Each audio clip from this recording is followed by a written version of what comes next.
Eu queria até pedir desculpa já, porque esse vai ser o quarto ou quinto vídeo que vocês vão praticamente ver uma tela estática e eu falando bastante nos próximos 10 minutos, né?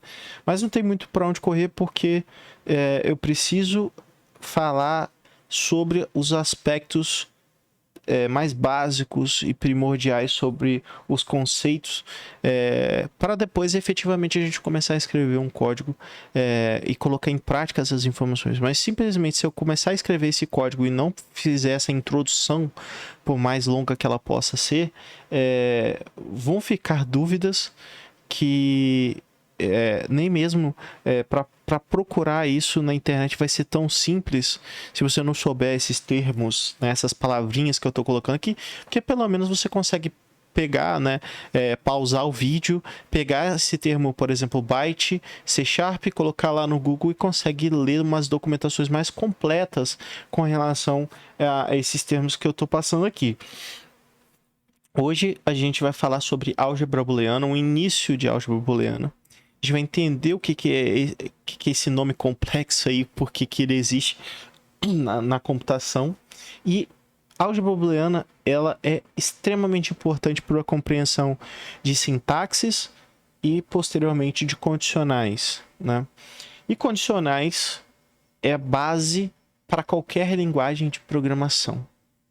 Então, prestem bastante atenção nessas explicações que vão vir de álgebra booleana e sintaxe, porque se você ficar fera nisso, você não vai ter nenhuma dificuldade para poder programar, ok? Então vamos lá. Então a gente já falou dos tipos primitivos de números, falamos sobre os tipos primitivos de texto e agora a gente vai falar sobre um tipo chamado booleano, tá? Ou, para os íntimos, bool. Quando a gente passa o mouse aqui em cima do nosso VS Code, ele vai falar sobre o tipo booleano aqui, não está querendo aparecer. Mas vamos falar. Booleano, ele tem dois valores possíveis, tá? True ou false. Tá, André. Você está falando que o booleano só pode ter dois tipos. Por que você está falando que a álgebra booleana é tão complexa, né? Complexo vai ser como que você vai chegar nesse verdadeiro ou falso, né? É o que a gente dá o nome de sintaxe, tá? A sintaxe, ela vai ser uma espécie, tá, de fórmula que vai conter operadores matemáticos, operadores lógicos, operadores condicionais, a fim de formatar uma espécie de frase lógica que o computador vai ler essa informação e vai chegar a um veredito se essa sintaxe ela é verdadeira ou falsa, tá? Vamos tentar entender isso na prática. Na matemática, a gente estudou sobre maior, menor, maior igual, menor igual, né? Então, um exemplo de sintaxe aqui que eu posso passar bem rápido. 2 é maior que 3. Essa sintaxe aqui ela vai dar qual o resultado? Verdadeiro ou falso?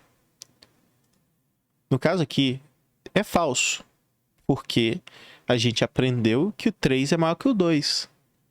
Não é isso? O que é esse símbolo aqui, essa chavinha aqui, né?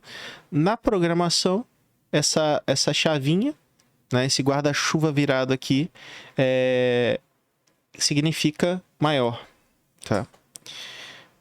Se a gente colocar assim, invertido, ó, aqui agora significa que é menor. Então, essa chavinha virada com a parte aberta para a esquerda, ela é maior, e aberto para a direita é menor. Já no caso dessa sintaxe aqui de baixo, então aqui nesse caso aqui, essa sintaxe aqui é falsa, né? E essa sintaxe aqui de baixo é true, é verdadeiro. Então perceba que por causa de um pequeno detalhe de um sinal, né, de um operador, a gente muda completamente o resultado. isso aqui é o mais básico que a gente vai ter de sintaxe, da gente conseguir entender por que a álgebra booleana é tão complexa. Porque ela envolve um raciocínio lógico para formular essa sintaxe. E no final, essa sintaxe ela precisa dar verdadeiro ou falso. Tá? Condicionais, ela basicamente depende de sintaxe para existir. E a sintaxe depende de álgebra booleana. Então, por mais que o resultado da sintaxe seja verdadeiro ou falso, né, seja simples o resultado, a sintaxe ela pode ser complexa. E normalmente ela vai ficar complexa. Tá? E é onde que a gente vai utilizar Boolean? Você pergunta, por exemplo, para vários cenários.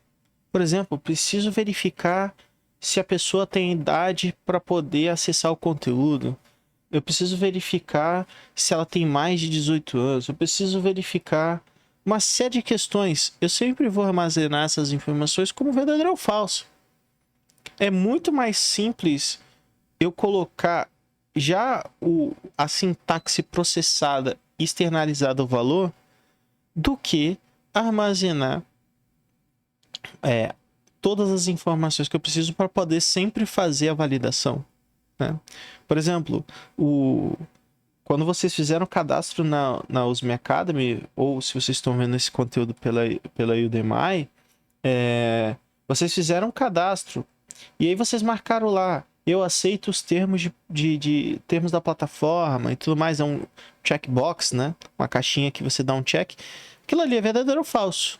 Só tem 2 valores possíveis, né? Não tem como checkbox ter um número. Não, ele é verdadeiro ou falso. Então a aplicabilidade do booleano, ela é muito ampla. Tem vários cenários aí. Tudo que você precisa entender no final, né? Que ou é verdadeiro ou é falso, você vai utilizar o boolean. Na prática, quando a gente vai ver a grosso modo o booleano, ele vai ser um byte que vai ter 0 ou 1, tá? Então, o true, ele vai ser 1 e o false vai ser 0. A grosso modo é isso, né? Obviamente que em termos de visuais, para tentar como é que seria o termo? Para tentar deixar mais palatável para os nossos olhos, em vez de utilizar 1 e 0, criaram essas palavrinhas, true e false, né? Para facilitar a nossa leitura do arquivo. Leitura do código-fonte, né?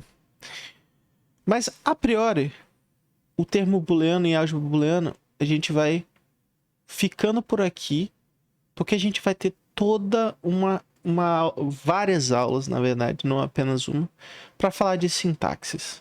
Né? Para falar de sintaxes, a gente vai passar bastante tempo, provavelmente o curso inteiro a gente vai falar de sintaxes.